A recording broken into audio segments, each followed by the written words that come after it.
Yo, people, what's going on? Fantasy football family. It's another week of Off the Line Fantasy Football Podcast. I am one of the hosts of the show, Eugene. We appreciate you, giving us your ears, your time, hear us chop up all things fantasy football. You can find me on Twitter at Fantasy Genes. That's GENES. You can also find our official Twitter handle at Off the Line FF. This was it was a mixed bag of football, I would say for sure. You either had like really, really trash matchup, or and then you have the rare good games. But for the most part, like the teams that didn't belong, you definitely saw that right away, yeah. They didn't waste no time. But to the other host of the show, Ike, what's going on? How you feeling? I know you saw our Cowboys. I might need to take that banner down behind me, but what's going on? I'm all right, all things considered. Obviously, seeing the Cowboys lose in dramatic fashion, it's never easy. Well, kind of numb to it now at this point. Before we go any further, I can be found on Twitter at just_Ico9. But yeah, it was just like you said, a mixed bag of shitty playoff games. It wasn't really exciting. It was a lot of blowouts. Mostly academic. The teams that were supposed to win, they won, and the teams that were supposed to lose, they lost. All the favorites covered. All the favorites covered at home, except for one team. We can. I guess we can start there. The Cowboys. They just, they didn't show up. At the end of the day, they didn't show up. I know Mike McCarthy was actually in. He did his post season press conference or whatever today. And he said that the team was nervous at the beginning of the game. Yeah, he said that. It was pretty much a tale of two teams, right? One team nervous in the pregame, the other team had a big ass boombox walking out of the locker room. 49ers. So, one team was ready to play, one team wasn't. And guess what happened? The very first possession, the 49ers run game went right down the field and put one in the end zone on us. That set the tone for for what we were going to see, and then the ensuing possession, the Cowboys got the ball first, 3 and out. Sack. It was an incomplete pass. It was a run, and then it was a sack, punt. So that pretty much kind of set the tone for how the game was going to go. And Deebo Samuel, man, like we can't say enough about this guy. Like he continues to to be dominant. It may sound kind of hyperbole, but I think he's the best player in the NFL. Just the way that he's used, just think about how he's used and how much of a weapon that he is, and how on any given moment, any given down and distance, he gets the ball and he makes things happen. He's an elite rusher of the ball according to the PFF and all the metrics that they have. Broken tackles forced. I think he's number one. He qualifies for a minimum amount of carries, but he's even better than Javonte Williams, who breaks a lot of tackles for the Denver Broncos. I think he has like 9 rushing touchdowns on the season, and he didn't really start running the ball until week 3. Week 3, he had 0 rushing yards, and then from that point on, I mean, he's just been a very, very integral part of the 49ers run game. That kind of continued. Best player in the league? He might be, man. Like, just think about like how he's used and just how much he affects the game for that offense. Like it may be, I may be taking a leap there, but man, like it seems like every time he gets the ball, it's either a house call, it's a big gain, it's something. He makes it happen. He's electric with the ball in space. And that one carry against the Cowboys where he was surrounded by like 4 defenders, he cut back and just zoomed between both of our safeties for that touchdown run after that Dak interception. It was a thing of beauty, man. Like I was obviously mad that he scored, but at the same time I was in awe because of like, wow, that guy is a force. That guy's a force. Okay, so just to since you think he's at least the best offensive weapon in the league. Might be. Okay, I'm not going to say definitively, but I'm saying he might be. Like it wouldn't be hyperbole to really just suggest that he's not. So if hypothetically, if you're in a dynasty draft, how in terms of like wide receiver number, or how many wide receivers you think will go that you would have go before him? You would definitely take Devontae Adams, Justin Jefferson, Jamar Chase, um, probably Cooper Kupp, and I mean, am I missing anybody? And outside of that, DK? who else would you take ahead of him? Ooh, so you'll take Debo over Debo over AJ Brown. I think I would because he Okay. does more. He's more versatile than both of them, and Okay. you know, Him over Ryan. Tyreek. Tyreek Hill. Forgot about Tyreek Hill. I Okay. would probably take Tyreek Hill over him, but outside of that, like he'd be next up. Like he'd be probably Okay. my sixth receiver off the board. I would Okay. say, um, Okay. because you don't know what's going to happen with Russ next year. Tyler Lockett is still there, so he's still siphoning away targets away from DK Metcalf.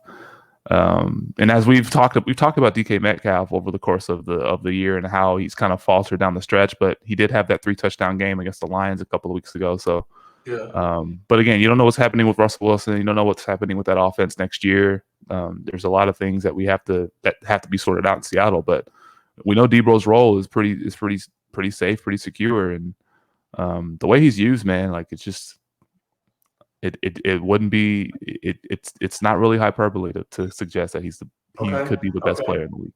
I can get with you there. Yeah, One thing that really stood out to me in that Cowboys 49ers game was uh, the lack of creativity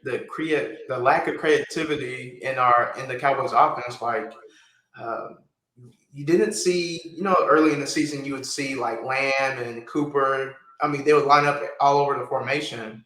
In this game, they pretty much like they both were lined up outside strictly almost, and you had strictly Cedric Wilson in the slot. I think it's I embarrassing. saw CD. CD was in the slot. How many times? 6.5% of the snaps. He had four slot snaps and had 46 snaps outside. Yeah, So he yeah, was outside and running comeback routes and stop routes and the Scott Linehan specials. yeah. Go to the sticks. Just to know, Go to the yeah, sticks and just go to the stop. sticks. But you know what's so funny? So I was actually watching NFL Live, and they broke down. They had Dan Orlovsky break down the Cowboys and what happened. And we were running this. Literally, our offense turned into the Scott Linehan offense. Like we were, like everybody knew that. Once you saw us struggling, is because they knew we were a sticks team. Like we only ran like all our routes. If we needed 6 yards, we would run to the sticks, and that was it. Like we Yeah. wouldn't challenge downfield. You could tell in the play calling because Dak never threw down the field. Like I think he only had 10 attempts past 12 yards down the field. He only completed 3 of those. Yeah. We never really challenged them at all. And San Francisco was one of the worst teams defending passes over like 15 yards. I think they were bottom 5 in the league. We made it easy. To defend. We were easy to defend, and we've been pretty easy to defend over the second half of the season. Yeah. As defensive kind of caught on to Kellen Moore and his how he schemes the offense or in his lack of creativity. Yeah. It just allows them to kind of sit on the routes and not leave any passing lanes open for Dak. So it was just kind of this game was kind of a microcosm of what we've been seeing, and especially like not to mention the offensive line was pathetic. They give up a lot of interior pressures, very undisciplined. I think we had 14 total penalties, and then half of them were pre-snap.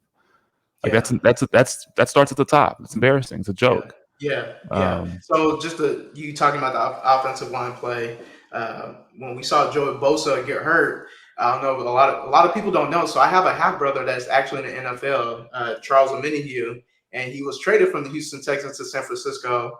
And if you noticed in that game, you saw hit the back of his jersey a lot because they were abusing. He was abusing Lyle Collins and Tyron Smith. And it's funny. I texted him after the game. I told him like, it hurt watching you damage our tackles like that. And he was laughing because he said he was just like, basically co-signed what Joey Bosa said. Like, we're not scared. This is not really a hard matchup for us, and that's essentially what he said. He had 2 sacks, and he only played a lot in the second half when Joey Bosa was gone. So, just to circle back, to look at it in a fantasy perspective, I think Dallas has a lot of questions this offseason. So depending on how they answer those questions, I mean, this offense that people might be used to seeing the past couple of years, it might not look like this next year. Honestly, there's a lot of questions that have to be answered. So, for a fantasy perspective, we definitely want to keep an eye on how they handle Gallup, how they handle Cedric Wilson, how they handle Schultz, how they handle the offensive line. Is Kellen Moore gone? Like, there's just a lot of questions in the fantasy perspective for the Cowboys, and then for the 49ers. I mean, real quick on the Cowboys. One thing you're forgetting: Amari Cooper. We saved $20 million, over $20 million if we do cut him post and designate him as a post June 1st cut, and it'll be zero dead money. So that's a decision that that's another big decision that we have on our hands in terms of who to keep, because outside of Lamb and Cedric Wilson, I mean, all of our wide receivers are pretty much, their statuses are up in the air. It's something to keep an eye on. I mean, CeeDee Lamb is obviously, his role is safe for at least in the next couple of years. And if something were to happen to all the other receivers, he'd be obviously the number one. You would hope that he's the number one guy, right? So that's probably one of our bigger question marks in the offseason related to our receivers and our pass catchers. Yeah. And then on the San Francisco side, I mean, everything's pretty locked, assuming that Elijah Moore still keeps his role. Elijah Mitchell keeps his role, even though they drafted, Sermon higher, even though he keeps being DNP'd. Young healthy scratch. Yeah, healthy scratch himself. The only really question they have is, do they roll with Jimmy G for another year, or do they turn it over to Trey Lance? But again, we'll see once next year rolls around and we get more answers to those questions. Yeah. The next game, I guess we can touch on really quick because it wasn't much, was the Eagles and Bucks. Jalen Hurts looked lost. Like, he just didn't know what the hell was going on. The play calling was bad. What's his name? Devonta Smith only saw 2 targets in the first half. He didn't really get going to the fourth quarter after the game was pretty much over. The run game was nothing. So the only thing that showed up on the offensive side of the ball was Dallas Goddard.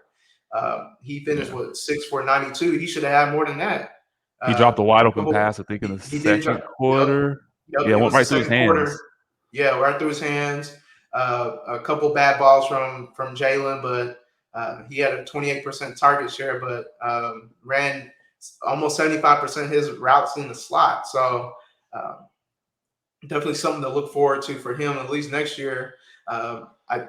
We saw the GM co-sign Jalen. He earned a right to be the starter in 2022. I don't know what that means. That could be one game, and then they just go somewhere else.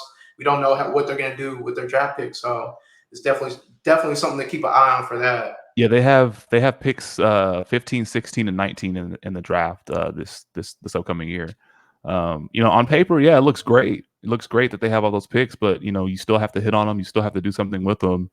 You can pick all the players you want. You can acquire whatever asset you want with them, but it just matters what they do on the field. And until we see that, I mean, because a lot of teams have had a lot of assets over the last several years, but it hasn't exactly panned out the way they want it to. The Raiders, the Browns, the Dolphins, just kind of name a couple of teams. They haven't really had that much success over the last several years, having a lot of assets, a lot of picks. So you got to hit on them. That's the most important thing. And then on the Tampa Bay side, I mean, it's pretty easy for Brady and Evans and Gronk. I mean, those are the 3 guys that, that are going to make that offense go. But the run game was pretty nice. Keyshawn Vaughn had a pretty good game. I think he had a touchdown. I think over 50 yards rushing. I think his rushing prop was like 46.5, and he was over. I think he was over that in the first half. Midway through the third quarter. So that's probably one. If I didn't know Leonard Fournette was going to be out, because by the time we did our props, we were under the assumption that Leonard Fournette was going to play and Keyshawn Vaughn was going to be there. But and then I think on Friday, was it Friday? Friday or Saturday? It was Friday. They decided not to activate him. So, and then Mike Evans. Brady was just throwing to him early and often, and that was the only big viable receiver he had. And we thought that he was going to see a lot of shadow coverage from Darius Slay, but I was watching the game and he wasn't really tracking him. Darius Slay, I think, was just on one side of the field, and they just kept moving Evans around, getting him open against their backup, their second string corners, and he was just tearing them up. I think on the touchdowns, like a 38-yard touchdown, he did like a deep over route, and I think he stuttered a little bit and just put the DB in a blender. Stutter stepped a little bit and put the DB in a blender and just did a flip into the end zone, which was awesome. I like seeing the Eagles get styled on. If the Cowboys aren't doing it, I like seeing the Eagles get styled on by the teams because it just brings a lot of joy to my heart. And then of course Gronk had a touchdown as well. He got his 5 catches. I wish he got over 5 catches so I can hit that prop, but we'll take the push. We'll take the push. It didn't hurt me. Didn't hurt me too bad. But the Eagles Bucks. I mean, it was a mismatch from start to finish. The Eagles were never in that game. It was 31-0 at one point. So they just they looked like they didn't even. The Eagles looked like they didn't even belong in the playoffs. No, like at all. So, no. And speaking of teams that looked like they didn't belong in the playoffs, like how about New England, man? Like, oh Jesus.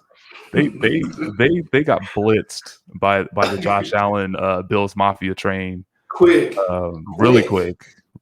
Made quick work of them. 47-17 was the final score. The score wasn't even indicative of how much of a beatdown that really was. No. Josh Allen in those conditions, 21 of 25 for 300 yards and 5 touchdowns, and he had 66 yards on the ground. Like that is literally like video game type numbers. You put on Madden and then you turn all the settings down to the weather settings, and your quarterback still just tears it up. It doesn't matter. He's just like a cheat code. He's like as closest to like a cheat code as there is, at least right now, the way he's playing. I think it was 5 touchdowns and 2. Obviously, he threw 2 to Dawson Knox, and then the other he even threw a touchdown to a lineman to put the cherry on top. They were beating the Patriots so bad they started throwing dildos on the field. That's their thing. That's their thing in Buffalo. They throw dildos on the field. It's weird, but I didn't even know that. Until I saw it. I was like, oh, is that something that they've been doing? Or I had no idea. It's weird. I literally had no idea. For a fantasy perspective, I mean, if you're looking ahead, trying to figure out in terms of when we talk about Underdog, it's going to be a little tricky. Well, yeah, it might be a little tricky because they rotated 6 different wide receivers, mainly 5. Majority of them, I think all of them, but Diggs had, I think, 5 targets. Everybody else had 3 to 4 targets. Beasley was the only one that only had 1. He ran the least amount of routes. So just something to keep your eye on. Only 25.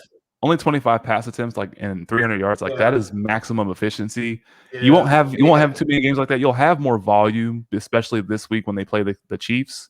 They'll have to be throwing a lot more. They'll be in Kansas City, and that game is going to be awesome. I think it's going to be back and forth, and I feel like whoever has the last possession, whoever has the ball last, will probably end up winning the game. That's the game I'm looking forward to the most this weekend.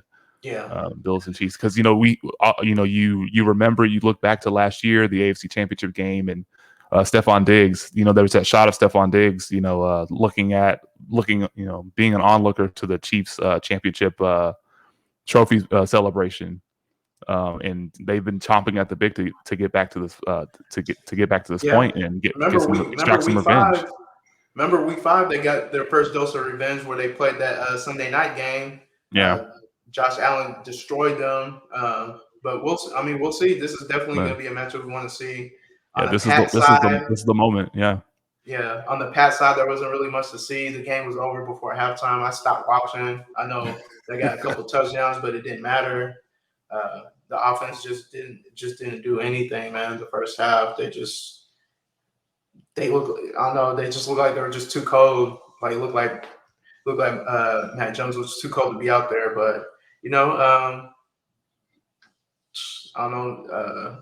I don't think anything changes next year. They do need to bring in some weapons, but for the most part, Kendrick Bourne played pretty well this season. He did. He was a pretty good pickup. One of the better free agent pickups at wide receiver this past offseason.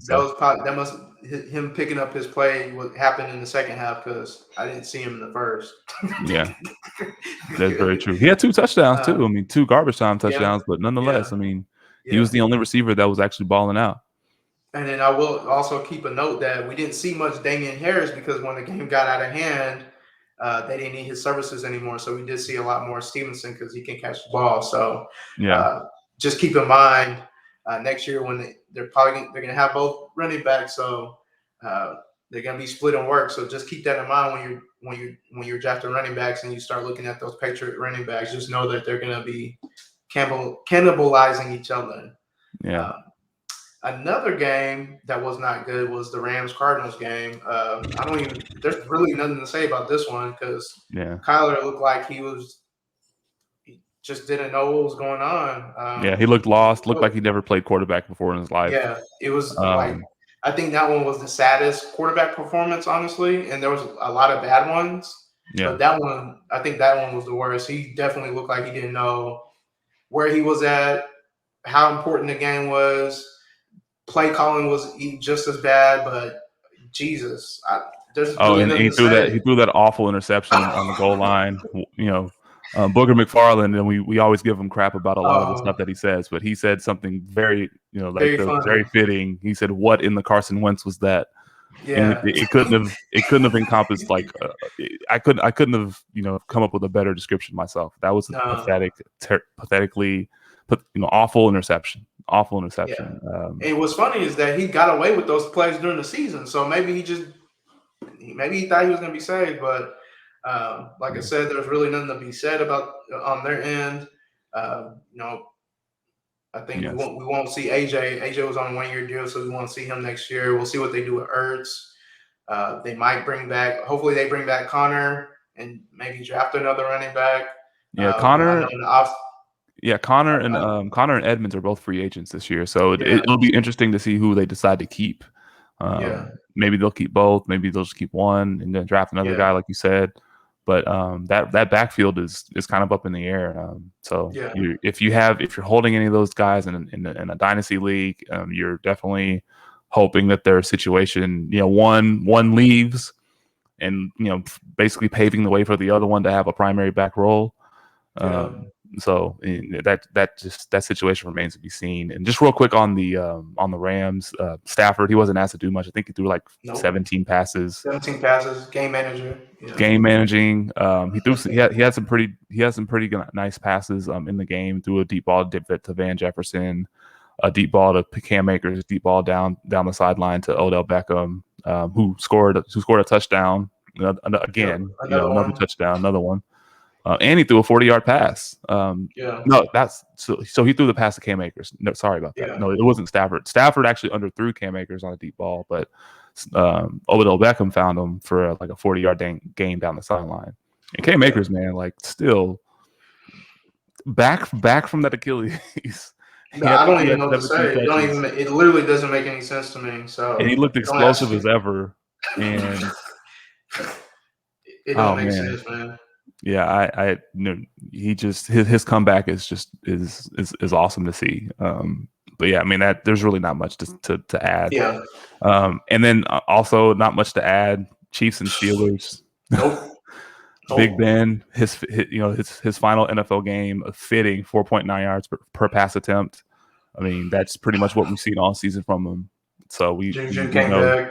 Yeah, and then Mahomes took a lot of the the negative stuff personally. 300 yards, 400 yards, and 5 touchdowns. Yeah, and then I think he had 20. He was 23 of 24 for 220 yards and 4 touchdowns on throws under 2.5 seconds of release time. So he was just he was dropping back. He knew where he wanted to throw the ball, and that was it. Kelsey and Tyreek did their thing. Jerick McKinnon, Spark X God. Nobody saw that coming. Nobody had him in props. Nope.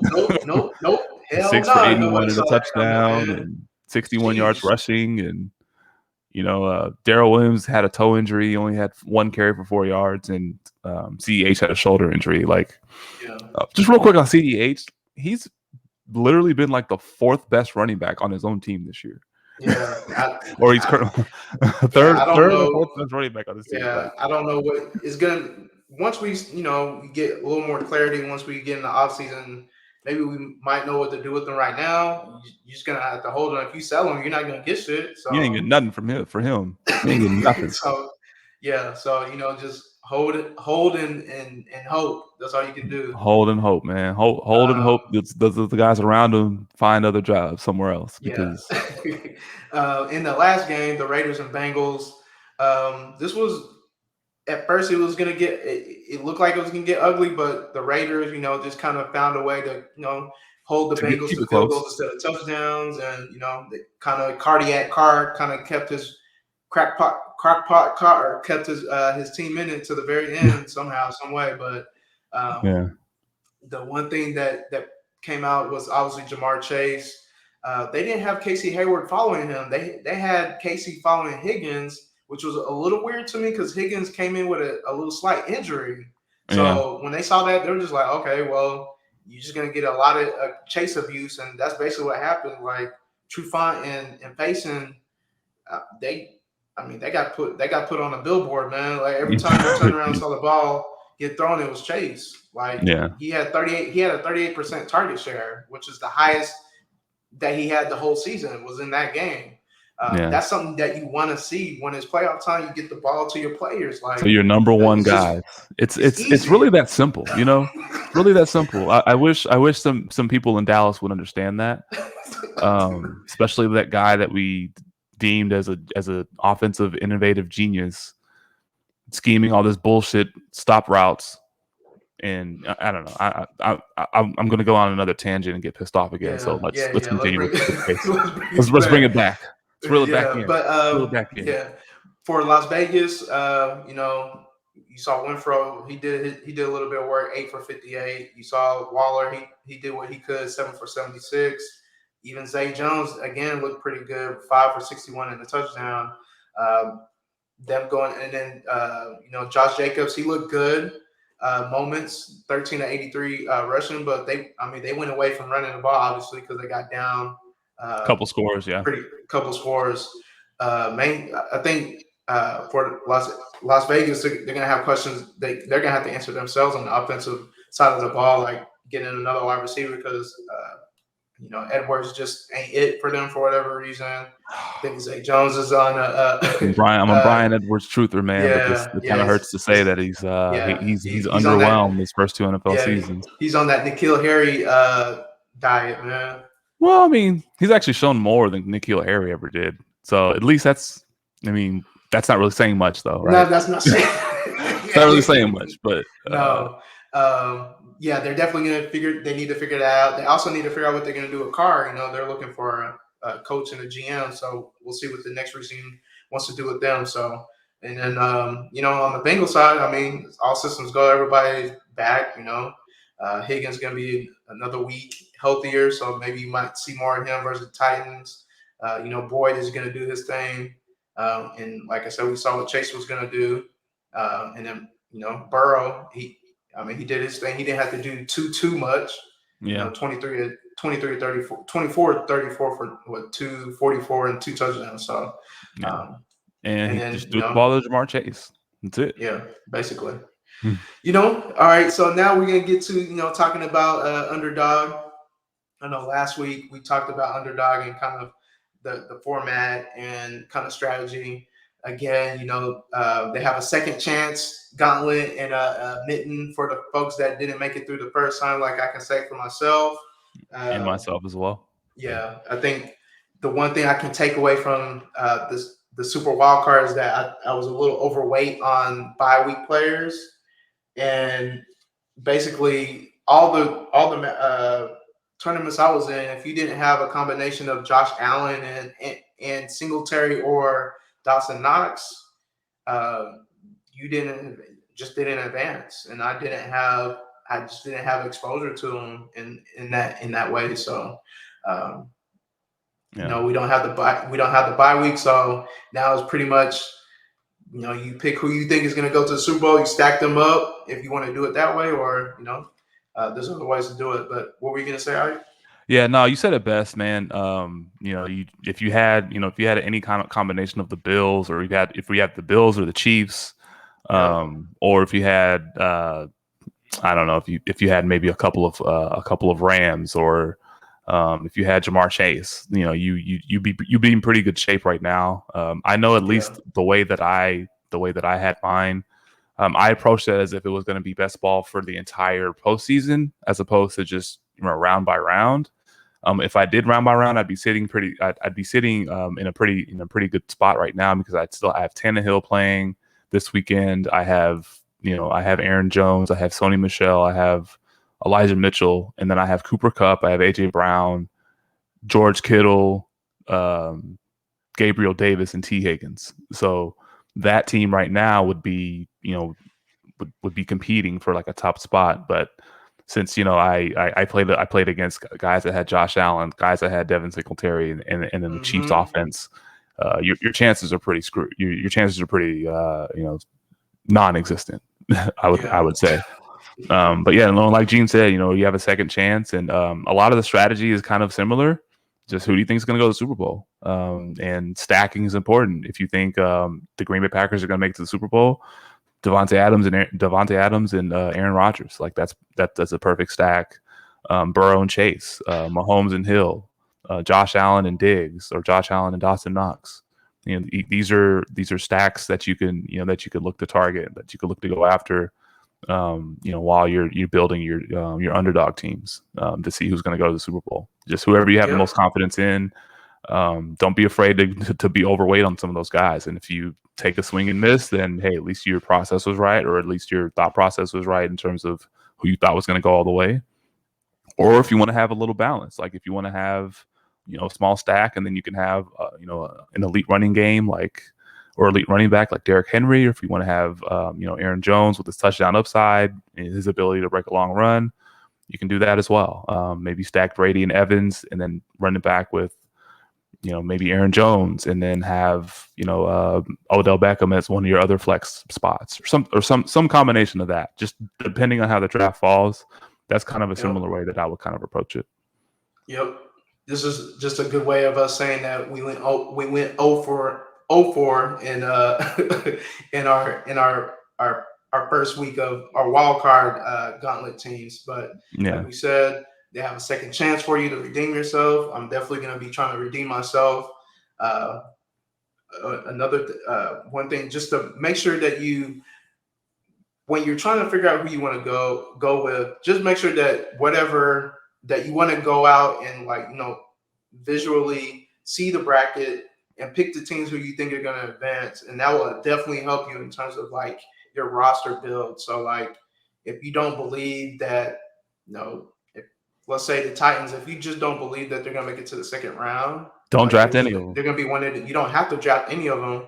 Or if you're confident that hey, I think Derrick Henry will not only play, but he's going to get his regular workload, and we know what he can do in the playoffs, then you can spend a pick on him, because you're going to get an output that you might not get from said player that you might draft in the back end that might potentially play 3 games and might not even equal the 1 game total that Derrick Henry could potentially get. So I also want to keep that in mind. And then Yeah, just real quick. Yeah, I was gonna say I was gonna post a couple of my teams as I draft them later on in the week, just so you guys can Oh see yeah, some definitely. of the logic that I'm gonna be using to for these roster builds.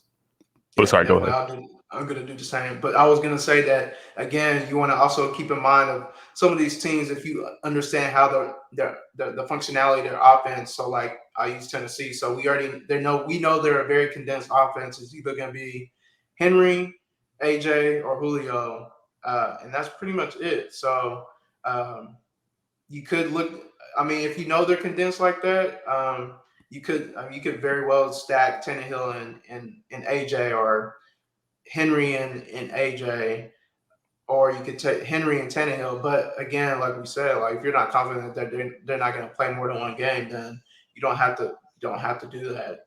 And then just conversely, like if you're not confident if you're not confident they're going to play more than one game, but let's say that one game they do play, it's a wild shootout and they just go off. Like let's say AJ Brown has like 10 catches, 150 yards, 2 touchdowns. That'll still help you in the week, and that'll still help you in that week. And then just make sure you have like a backup plan and with your other flex spots. Make sure you draft well and kind of spread it around, amongst your other flex spots, and then you should still be in pretty good shape. So You got 10 roster you can still be spots. less confident in some of these people that are not advancing, but hey, you may get a lot of points along the way. Before 10 they go roster out. spots, so you can be creative with the 10. Yeah. So I mean, one draft I did see, I did have already done. Since there's only 8 teams left, it would be a little weird to draft 2 quarterbacks. You might not want to waste 2 spots on 2 quarterbacks unless you really think that you're picking late. If you're getting a quarterback late, then I can understand that because the later you pick is also going to be a quarterback that you might not be as confident in. Like, let's say you wait and you get Jimmy G, then you probably want to try and get like Tannehill's probably going to be the other quarterback left out there, or maybe Stafford. So that would be the times where you probably want to double up on a quarterback. Outside of that, I don't see a reason unless you think your running backs and your wide receivers / tight ends are so solid that you can still not double up on a quarterback as such. So yeah. You got anything else in terms of Underdog? No. I mean, I think that's it. I mean, honestly, like just be mindful of who do you think is going to advance. Ultimately, it's about who do you think is going to advance, and just kind of use that and build that into your logic, and then hopefully you can make some money in advance to the next round. Yeah, and also keep in mind of the over unders. So like for instance, all these games are pretty much at 47 up to 53.5. 53.5 is obviously high scoring games. Bills and Chiefs. So these are going to be decently scored games for the most part. So also keep that in mind when you're building your rosters. Yeah. Now we talking about props. I know last week all my props pissed the bed. They weren't ready for prime time. But the process was right. The process was right. Just those games just got out of hand for Damian Harris and Zach Ertz. For Derek Carr, he was able to make a lot of plays that I didn't think he was going to be able to make. So and then I know for yours, I mean, you went basically perfect. You pushed on the Gronk. Yeah, I went 2-0-1, and I hit the bonus with Cedric Wilson's over 39.5. Well, so. I guess I hit that one because I was gonna play that one too. So at least I got. Yeah. I got that one. That one was a no-brainer in my opinion. But it's a new week. Maybe we'll be ready to go. So my props that I picked, my first one is Tyler Higbee, tight end for the Rams, over 39.5 receiving yards versus Tampa Bay. We just saw Tampa Bay get abused by Dallas Goddard, and Dallas Goddard was pretty much the main target for the Eagles. They knew they were going to go to him, and they still couldn't really stop him. Tampa Bay is the 11th friendliest to the tight end position. We did see this matchup earlier in the season, week 3. Tyler Higbee went 5 for 40, which would be right above that. And then also the last 5 weeks, Tyler Higbee is averaged, I think he's averaged over 39 and a half receiving yards per game. So I think that mixed with like them having to pay attention to all the other weapons on the field, I think they'll leave Tyler Higbee in some spots to be open and be able to reach that receiving mark. Yeah. My second one is Dawson Knox, tight end of the Buffalo Bills, over 39 and a half receiving yards also versus Kansas City. Week 5, we saw Buffalo beat KC down, and a lot of that was Dawson Knox just wide open. He went middle of the field was wide open in that game. I Yeah. remember watching that game. I was like, wow, Yeah, they cannot cover the middle of the field. That Sunday night game was crazy. 3 for 117 and a touchdown. Last week we saw him go 5 for 89 and 2 touchdowns. KC is in the middle of the pack at defending the tight end position. The one area for that team that they struggled with, I think, in their secondary was their safeties covering the middle of the field. I think outside they've been really, really solid, but the middle of the field they've struggled. So I think Dawson Knox will be able to take advantage of that. And again, with this team, they got a lot of various weapons to pay attention to, and I think they'll leave Dawson Knox one-on-one with like the Honey Badger, and he dwarfs over him. So I think he'd be able to reach this mark also. Yep. And then my last one, same game, Pat Mahomes over 17 and a half rushing yards versus Buffalo. Man, Pat Mahomes has averaged 22 rush yards per game for the season. When they played in week 5, he had 8 rushes for 61 yards. And then last week he had 3 for 29 versus Pittsburgh. And I think one of the props that I know, Ray, when you hear him talk about props on his wake up shows, quarterback rushing yards. The quarterback props, quarterback rushing yards have been a smash if you've really been paying attention to it. So I think this one's definitely an easy one to get. Yeah, I'm gonna put that one in right after the show. Yeah. So I got 3 props for this week. My first one, I think this is gonna be my favorite one. Just gonna go back to the Deebo Samuel over a half a touchdown. So basically betting on him to score a touchdown. He has 9 rushing touchdowns on the season. He has 7 rush TDs that are of at least 10 yards, which is the most in the NFL. And 6, and Green Bay has been pretty spotty against the run since week 10. They're 27th in rush DVOA, 27th in rush EPA per play. They're 32nd in rush success rate, and they're 32nd in explosive runs allowed. And explosive runs are 10 plus yards, 10 plus yard runs. So Deebo Samuel has a rushing touchdown in 7 of his last 9 games, and overall he's a touchdown in 8 of his last 9 games. So he's a touchdown machine. He has 15 touchdowns on the season. This is a pretty easy smash for me. Deebo Samuel over half a touchdown, without a doubt. My next one is George Kittle over 45 and a half receiving yards. Now, on one hand, you're saying, hey, look, George Kittle only has 89 yards in 4 career playoff games. So, why are you taking this prop? Well, versus the Packers, he has 3 career games versus the Packers. He has 17 catches and 251 yards and a touchdown against the Packers in 3 career games.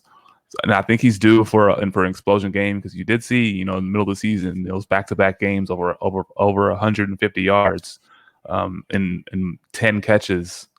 So he's more than capable of exploding at a given moment in time. And they're going to have to, potentially pass more to keep up with Green Bay's offense. So I like this over prop for George Kittle. I think this is a bounce back, get right spot for him. 45 and a half receiving yards seems kind of low for him, especially if he's, with his explosive nature and his ability to get, over 100 yards at any given moment in time. I like this. I like this prop a lot. And then finally, I have Josh Allen over 275 and a half passing yards versus the Chiefs. In the last meeting, he did torch them for 315 yards and 3 touchdowns on that Sunday night, as we previously discussed. And then last week, he had 300 yards and 5 touchdowns on only 25 pass attempts. That pass volume is going to go up. I don't know about the efficiency, but I think he can easily clear 275 yards because they should be passing the ball more since they are road underdogs against the Chiefs. So I like this. I like this number a lot for Josh Allen because he's been on fire as of late, and Kansas City will have their hands full with those weapons in Buffalo. Yeah, I definitely, I need to like a couple of these in. I like some of these. Now looking at it, this is the end of the show. Ike, you got anything else for us before we get up out of here? Yeah, just good luck to everyone that are complete, joining these playoff contests, especially on Underdog. You have another chance to kind of right your wrongs from last week. I know we have some wrongs to right, and we're gonna definitely correct our mistakes and get better at this. And hopefully we come out on top this week. And if you're playing in any other DFS platforms like DraftKings or anything like that, just a lot of these same principles apply. Stacking is really important. Or if you're just doing like a 1-game slate or captain showdown or whatever the case may be, just make sure you kind of follow some of these steps, and you should be successful. There's a lot of good games to choose from, a lot of high scoring games this weekend upcoming. Rams Bucks probably gonna be high scoring. Chiefs Bills, Titans and Bengals all gonna be high scoring. So I'm looking forward to a lot of these games. There's opportunities there. There's opportunities there. Yeah, I think all of these games should be much closer. I mean, spread-wise, they look much closer than last week. Yeah. Looking at the matchups, I think they should be much closer. So hopefully all the favorites don't win again. Well, that's not true. All the favorites didn't win except for one team. No, yeah, except one. Sad. I definitely need to take this banner down, but once we, it's good to talk about different types of strategies now, and how we switched over to Underdog, trying to keep people engaged. Once the season's over, I know we're going to definitely dive into team situations and future outlooks for their fantasy for the fantasy season. So stick with us, and we'll have some heat for y'all these coming up weeks. So until then, you can catch us again on Twitter, our official Twitter handle at Off the Line FF. You can find me at Fantasy Genius, that's GENES. You can find Ike at just underscore Ike09 on Twitter. Also, you can find us on YouTube to see our pretty faces if you want to just look at us as we talk instead of just listening to us. You can find he's ugly though. He's ugly though. You can find us on any of your favorite streaming platforms under the Destination Debbie Radio Network. We got a lot of content that you can enjoy. A lot of dope shows you gotta check out, man. Definitely, man. Wide range of analysts talking about fantasy football. So hit subscribe, hit the thumbs up. Rate us 5 stars on Apple or Spotify. Until then, you can find us next week. We'll be here talking fantasy again. Peace out.